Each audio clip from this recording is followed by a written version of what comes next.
El Ministerio Internacional Reinando en Plenitud presenta el estudio bíblico de hoy. Pastor Jorge Matallana. Amada iglesia y amados hermanos, bienvenidos al estudio bíblico de hoy. Hemos estado mirando a Eva y Adán como tipo de Cristo y como tipo de la iglesia. Y hoy continuamos porque es un tema verdaderamente maravilloso e importante. El tema para hoy lo he llamado justamente Eva y la iglesia. Y antes de empezar, les invito para que hagamos una oración. Soberano Señor, te doy gracias en el nombre de Jesús por tu amor, tu bondad y tu misericordia. Oro para que tu Espíritu Santo nos guíes hoy al estudio precioso del misterio de Dios escondido en la palabra. Y que tú me permitas, como buen administrador, poder compartir con mis hermanos tus cosas secretas, que obviamente redundan en bendición, en gozo, en alegría, en vida, paz, para cada uno de nosotros. En el nombre de Jesús. Amén y amén. Ya vimos, hermanos, que Eva no fue hecha del polvo de la tierra, sino que procedió de Adán. Adán fue el material con el cual Eva fue hecha, creada por Dios. Del mismo modo vimos que Cristo es el material de la iglesia, y en el tema anterior vimos que la iglesia procede de Cristo. Dios usó a Cristo para formar su iglesia. Y ahora veremos cómo Eva fue hecha y cómo la iglesia fue formada. Estas dos mujeres en la Escritura que tienen un profundo significado profético para ti y para mí hoy en día. Vamos a comenzar leyendo Génesis capítulo 2, verso 21 al 23. La palabra de Dios dice: Entonces Jehová Dios hizo caer sueño profundo sobre Adán, y mientras éste dormía, tomó una de sus costillas y cerró la carne en su lugar. Y de la costilla que Adán Dios tomó del hombre, hizo una mujer y la trajo al hombre. Dijo entonces Adán: esto es ahora hueso de mis huesos y carne de mi carne. Esta será llamada varona, porque del varón fue tomada. Aquí encontramos algo importante, hermanos. Entonces, Dios produjo la iglesia por medio de la muerte de Cristo. En cuanto a la muerte de Cristo, Génesis 2, entonces, en esta tipología bíblica, contiene palabras muy especiales. El verso 21 dice: Entonces Jehová Dios hizo caer sueño profundo sobre Adán. Y quiero que entendamos algo. Este versículo nos dice que Dios no hizo morir a Adán, sino que hizo caer un sueño profundo sobre Adán. El sueño de Adán representaba entonces proféticamente un aspecto de la muerte de Cristo en la cruz, que obviamente no estaba relacionado con la redención. Y cada palabra que pronuncie, yo espero que me puedan entender, porque pues no es sencillo y no es fácil explicarlo. Pero en la muerte de Cristo había un aspecto que no estuvo relacionado con la redención, sino con la liberación de Cristo mismo por medio de su muerte en la cruz. No estamos diciendo que la muerte de Cristo no estaba destinada a redimirnos. Eso lo creemos y lo confesamos firmemente. Sino que su muerte incluyó un aspecto que no estaba relacionado precisamente con la redención. Ese aspecto fue la liberación de él mismo, del cuerpo de Adán pecaminoso, de la naturaleza caída, para poder por medio de esa liberación crear la iglesia. No tiene nada que ver con el pecado. Dios está tomando algo de Cristo y ahora lo está usando para crear la iglesia. Por consiguiente, el sueño es usado aquí para tipificar su muerte, por medio de la cual el hombre ahora podía recibir vida, la vida increada de Dios, lo que conocemos como el nuevo nacimiento, lo que conocemos también como la nueva creación de Dios o el nuevo hombre creado por Dios. La redención y el hecho de recibir vida, entonces, son dos cosas distintas. La redención tiene que ver con un aspecto negativo, el de llevar sobre el madero nuestros pecados. Tú y yo habíamos pecado y merecíamos morir. Por consiguiente, Cristo vino para llevar no solamente nuestros pecados, sino para morir por el pecado de todo el mundo. Su muerte así entonces cumplió la redención por nosotros. Y ese aspecto de su muerte está íntimamente entonces relacionado con el pecado. Pero quiero referirme hoy al otro aspecto de su muerte, que no está relacionado con la redención, sino con la impartición de él mismo dentro de nosotros como su vida increada en nosotros, el medio por el cual Jesús pudo hacer que tú y yo recibiéramos vida por medio de su muerte. El sueño de Adán no se produjo con miras a la redención de Eva, y ahí vamos a ir entendiendo las cosas. Se produjo a fin de que una costilla fuera sacada del costado de Adán para la creación de Eva. Y el pecado todavía no había entrado en ese escenario, pues sabemos que la historia de la caída y del pecado y la expulsión del huerto se nos narra en Génesis capítulo 3. Eva llegó a existir por medio de Adán. Eva pudo recibir la vida de Adán porque Adán durmió.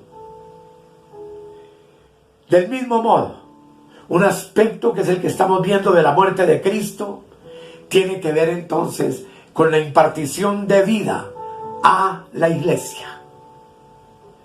El sueño de Adán no se produjo con miras a redimir a Eva, porque ya dijimos que el pecado no había llegado todavía.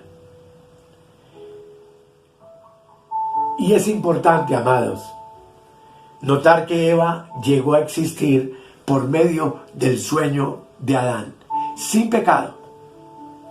Eva pudo recibir vida porque Adán durmió. Así que cuando Adán cayó en un sueño profundo, Dios sacó de él una costilla. Y eso tipifica que del mismo modo, cuando Cristo murió, sucedió algo en su costado, al lado de su costilla. Y eso no lo narra Juan capítulo 19, que yo le invito a que lo leamos. Juan 19, verso 31 al 37. Dice la palabra del Señor. Entonces los judíos, por cuanto era la preparación de la Pascua, a fin de que los cuerpos no quedasen en la cruz el día de reposo, pues aquel día de reposo era de gran solemnidad, rogaron a Pilato que se les quebrasen las piernas y fuesen quitados de allí. Vinieron pues los soldados y quebraron las piernas al primero, y asimismo al otro que había sido crucificado con él. Mas cuando llegaron a Jesús, como le vieron ya muerto, no le quebraron las piernas.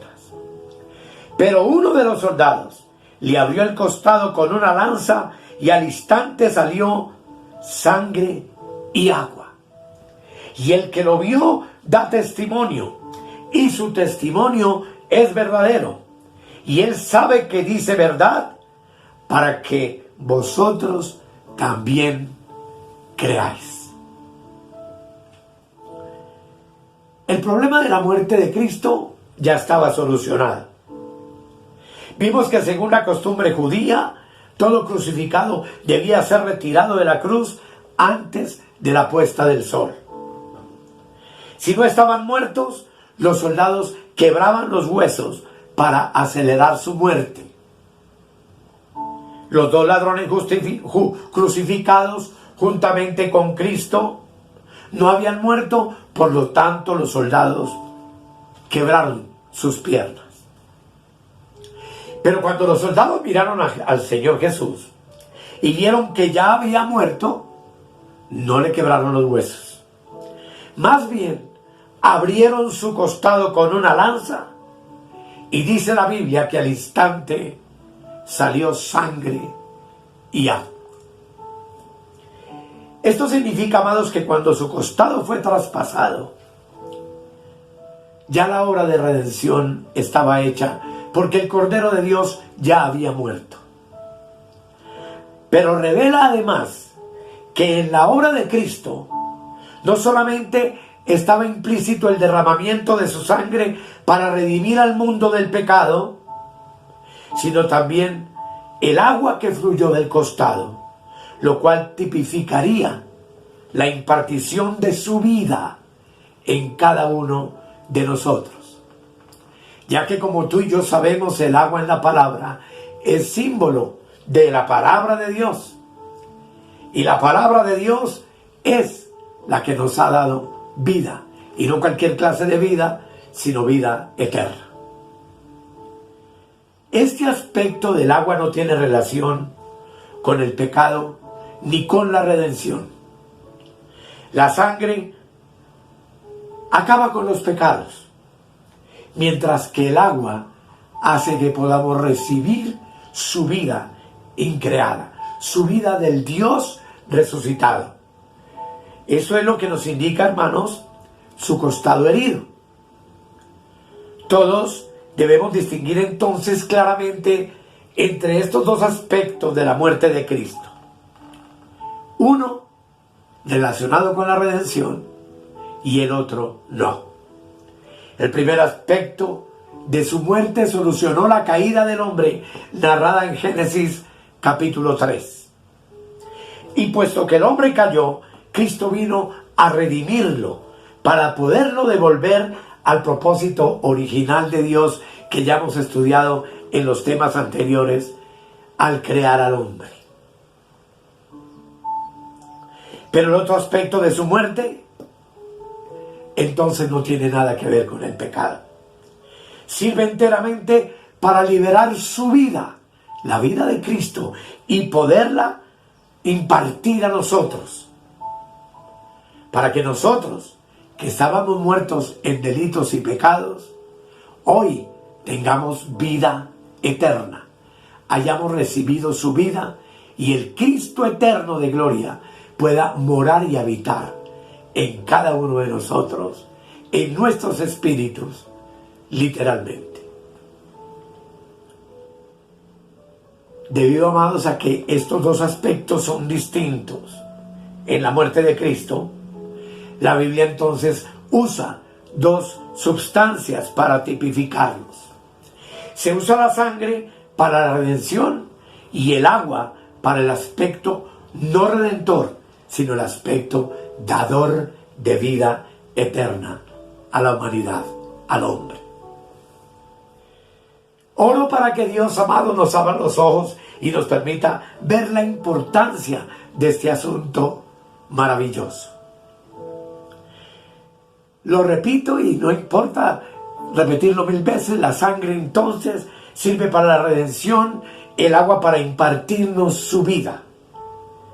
Debido a que nosotros hemos pecado y éramos pecaminosos ante Dios, la sangre está delante de Él y la sangre habla de nuestros pecados. Pero el agua tipifica al Señor mismo como vida. como nuestra vida en abundancia. En Juan capítulo 19, el versículo 34, dice la palabra de Dios: pero uno de los soldados le abrió el costado con una lanza, y al instante salió sangre y agua. Esto es algo verdaderamente maravilloso, mis amados. Y luego de este acontecimiento, en el capítulo 20, Jesús resucita y ya resucitado, ya a su tumba llega María Magdalena. Y hay algo importante aquí en Juan 20, verso 17. Ustedes saben que María, volviéndose, dijo Raboni, que quiere decir maestro. Lo reconoció, lo había confundido con el hortelano, con el que cuida el jardín donde estaba el cementerio. Pero Jesús le dijo, verso 17, no me toques, porque aún no he subido a mi Padre. Mas ven a mis hermanos y diles, subo a mi Padre y a vuestro Padre, a mi Dios y a vuestro Dios. ¿Con qué propósito se presentó delante del Padre? Para recibir la autoridad de venir e impartirnos su vida. Y eso no es todo. Si uno mira Génesis 2:22, veámoslo de nuevo. La palabra de Dios dice, 22, y de la costilla que Jehová Dios tomó al hombre, hizo una mujer, y la trajo al hombre. 23, dijo entonces Adán, esto ahora es hueso de mis huesos y carne de mi carne. Esta será llamada varona, porque del varón fue tomada. Si parafraseamos los textos y nos aplicamos a lo que el Espíritu Santo nos está revelando, podríamos decir que del costado de Cristo, Dios se propuso hacer una mujer. Y esa mujer la habría de traer a Cristo mismo. Y dice entonces, podríamos decir que dice entonces Jesús, esta mujer es ahora hueso de mis huesos y carne de mi carne. Esta mujer será llamada la iglesia. Y esto, por supuesto, hermanos, es de una bendición extraordinaria para nuestras vidas. Es algo que nos revela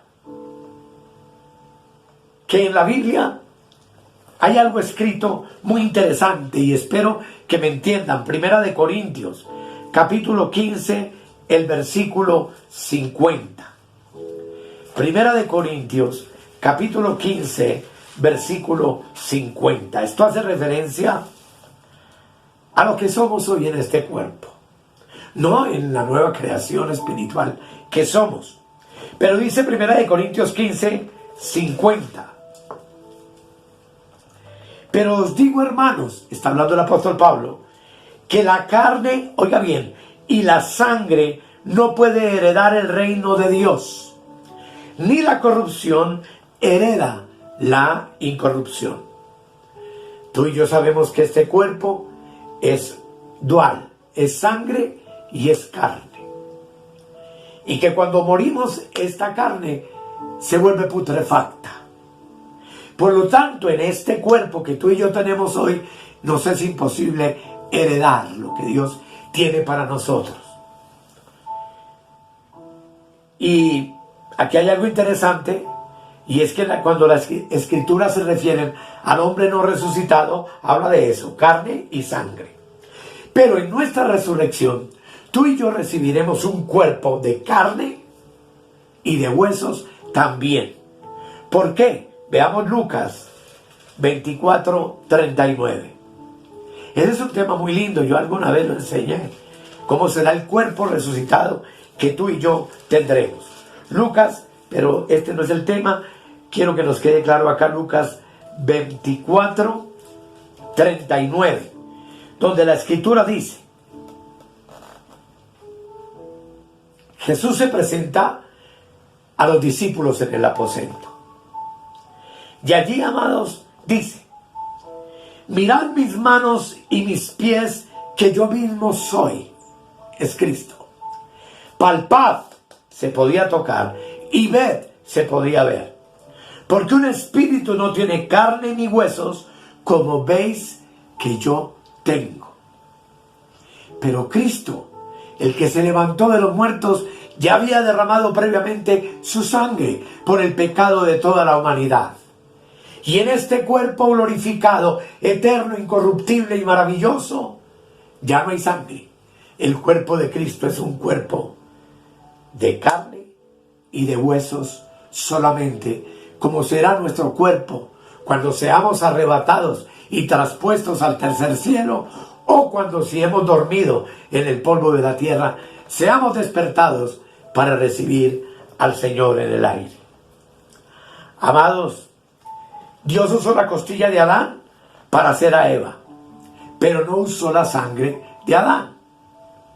En toda la Biblia la palabra sangre se menciona más de 400 veces, pero en Génesis 2 no se menciona para nada, porque no era una cuestión de redención. Era que de Adán sin caída habría de proceder su Eva. Cada vez, hermano, que se menciona la sangre, entonces, en la palabra de Dios, la redención por el pecado está incluida. Diríamos, la sangre sirve para la redención. El Antiguo Testamento relata cómo el hombre, a través de todos los sacrificios y todo lo que se implementó, usaba la sangre de animales para expiar los pecados. Y eso tú y yo lo tenemos perfectamente claro. En el Nuevo Testamento, Hebreos 9:22 dice que sin derramamiento de sangre no hay redención. Y conocemos ese texto. Tanto en el Nuevo Testamento como en el Antiguo, entonces queda como conclusión de que la sangre está íntimamente relacionada con la redención, es decir, con quitar el pecado, con perdonar el pecado del hombre. Pero en la creación de Eva, la sangre mencionada no existía. Fue del cuerpo de Adán, de una de su costilla, que Dios la extrajo para hacer a Eva. Igual en la cruz, la sangre de Cristo fue derramada para el perdón de los pecados de todos los hombres. Pero de su costado también salió agua, que es su hermosa palabra, por medio de la cual la iglesia fue formada. Y fue formada sin pecado, como lo estaremos viendo en el próximo tema.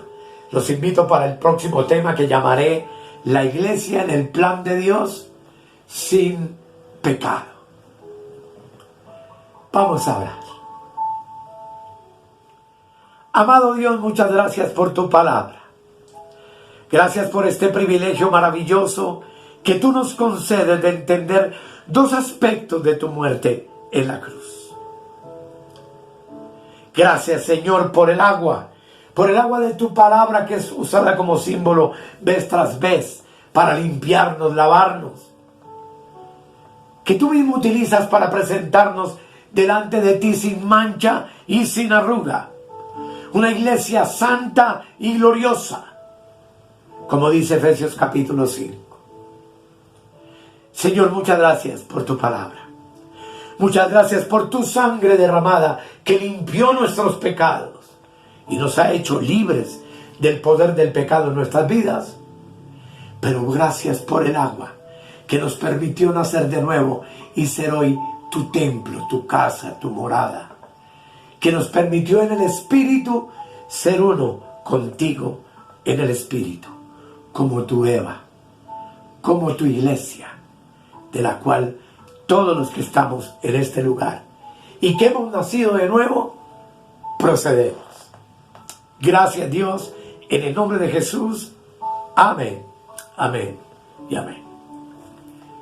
Preciosos, muchas gracias por su atención. Y por supuesto que desde ahora los estoy invitando para el siguiente tema.